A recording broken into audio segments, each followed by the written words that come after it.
Greetings! I am Herbert Erbaderb, and today I'm going to build this Russian armoured car BA-64B. This is a 1/48th scale plastic model by Tamiya, and it's one of the more interesting looking armoured cars I know of. Looks kind of like a shoe. On the back of the box we find good old nothing. Is it good? It's old. What matters is what's on the inside, and in this kit that's one single sprue in a browny olive green colour. All of the parts needed to build a BA-64 are here, it just happens that's not a lot of parts. Not surprising really, it's not a big or overly complicated vehicle.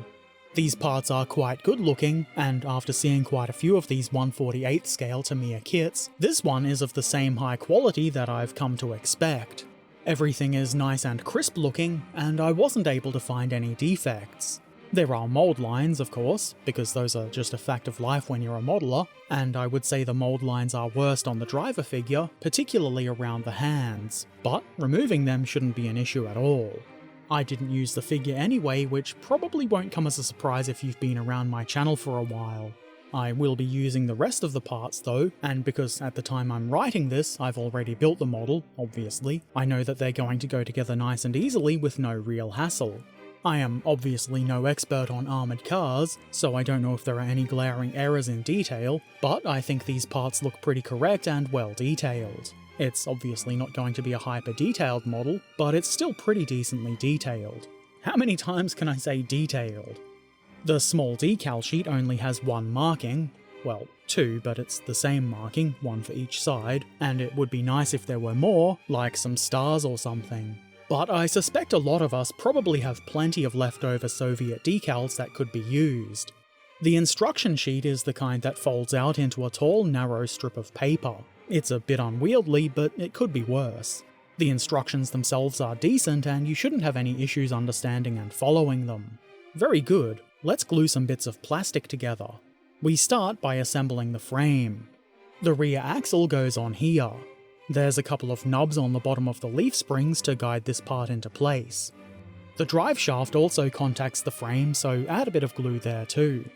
The front axle part is slightly more complicated, but still very easy to attach. There are guide pins to guide this too, but I will admit that it wasn't immediately obvious to me. But I did get it together correctly, and that's what counts.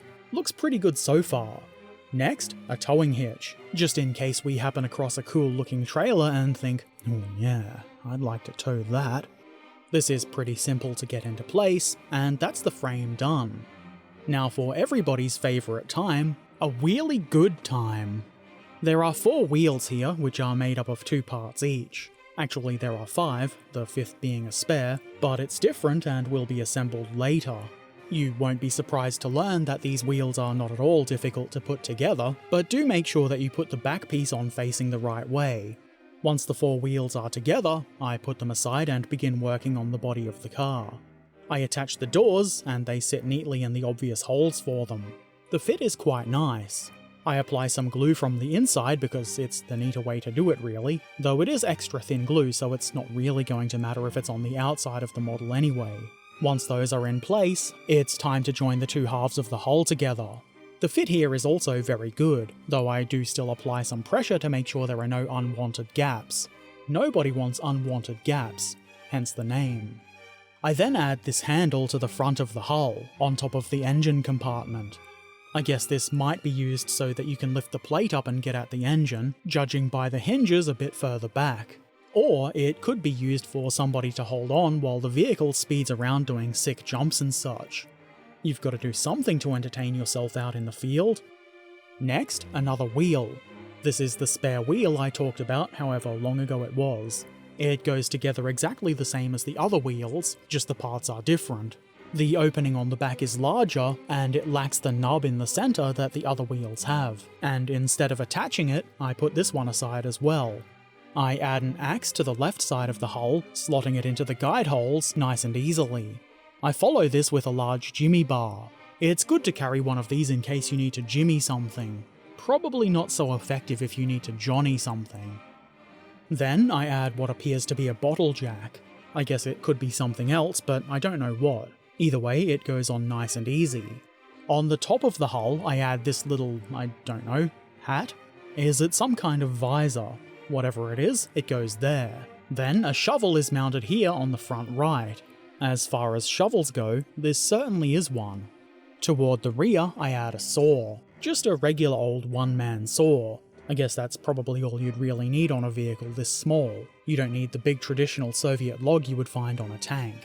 Then, onto the rear, I attach this mounting rack. Heh, nice rack. Ha ha ha! Original and hilarious. Onto this nice rack, we can finally attach a wheel. Obviously, we're going to use the spare wheel here, and I'm pretty sure it's not going to fit if you do try and use one of the other wheels. Mudguards come next, and these are pretty easy to place, though when applying gap minimizing pressure, do be careful not to flip the part up and out of position. I apply a bit of extra glue to the inside, both to appease the glue god and to make sure there's a good bond. The front mudguard goes on just as easily and with just as much glue. These are obviously the mudguards on the right side of the vehicle, and the mudguards on the left need a little bit of extra work, such as adding this thing, which is probably the horn. It's small, so it was a bit fiddly. This doodad goes on the rear mudguard, and I think this is a rear convoy light, or maybe just a brake light. It's a something, and it's not too fiddly to get into place. I then assemble the headlamp, which is a simple matter of adding the lens part onto the front of the body part. I think it looks pretty good, though I am kind of used to headlamps including clear lenses on scale models. This is more like what you would see on a wargaming kit. Not really a problem though, you can still make these kind of lamps look good using paint. At this point you can see I've installed the left mudguards and it was pretty much exactly the same as those on the right. I figured it would just be a little bit easier to add these before putting the headlamp on, which is what I did next. This is simple enough to do, a little bit of nudging and it's on, and the crew will now be better able to spot sick jumps in the dark. That is what the vehicle is for after all, obviously. To aid in sick jumps and mobility in general, I attach the frame to the body. This should easily sit in place correctly. I add glue to various contact points and a little bit of pressure, though it wasn't really necessary. The fit was pretty good. Next comes the muffler and exhaust pipe. This mounts into the two quite large holes on the lower right side of the hull, and it fits well, unsurprisingly. It then seemed like a really good time to attach the wheels, and these go on pretty easily, though there is a little bit of play to them, so you might need to give them a bit of a nudge so that they're lined up nice and neat. Wonky wheels are not really ideal, though maybe if your wheels are a bit misaligned, you could claim that the vehicle has done a few too many sick jumps with hard landings. That's usually the cause of issues with my vehicle.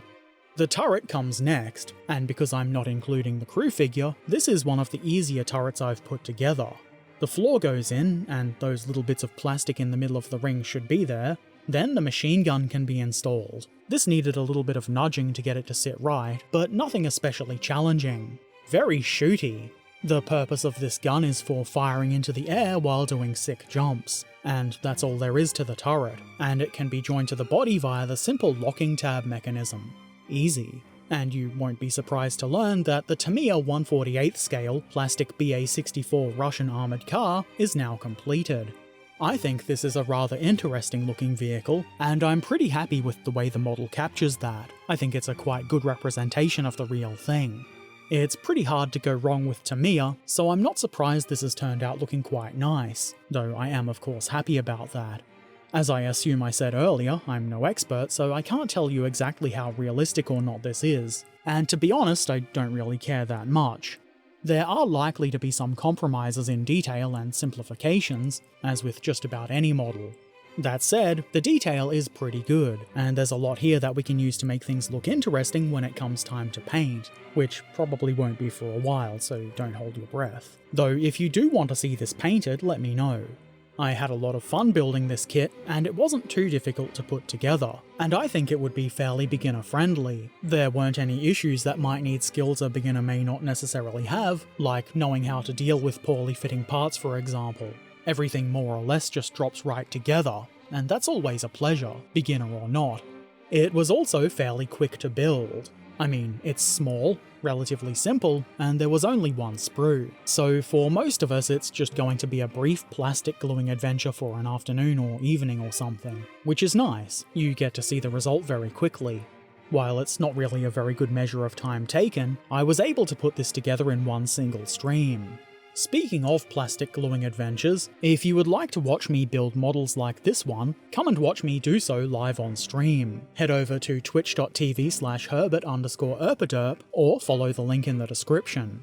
I've got some pretty cool kits to work on and the folks in chat are friendly and fun, especially if you like bad jokes. I mean, good jokes. Yes, we have good jokes. Anyway, you should drop by, it'll be fun. If you've built this kit yourself, or you've got any other awesome models you would like to share, why not drop by our Discord community and share some pictures? That would be rad. You can find a link to Discord in the description too. If you have any questions or comments, those can go in the comment section below, which does seem like a pretty good place for them. And if you've not done so already, why not subscribe, follow, ring the bell, become a patron, or maybe just come say hi on Discord or Twitch. And if you're feeling really helpful, why not share this video with your friends and foes or anybody you think might get something out of it. Links to all of my things are in the description below, and as always, I shall return soon. So, until then, be excellent to each other, and thanks for watching. Farewell.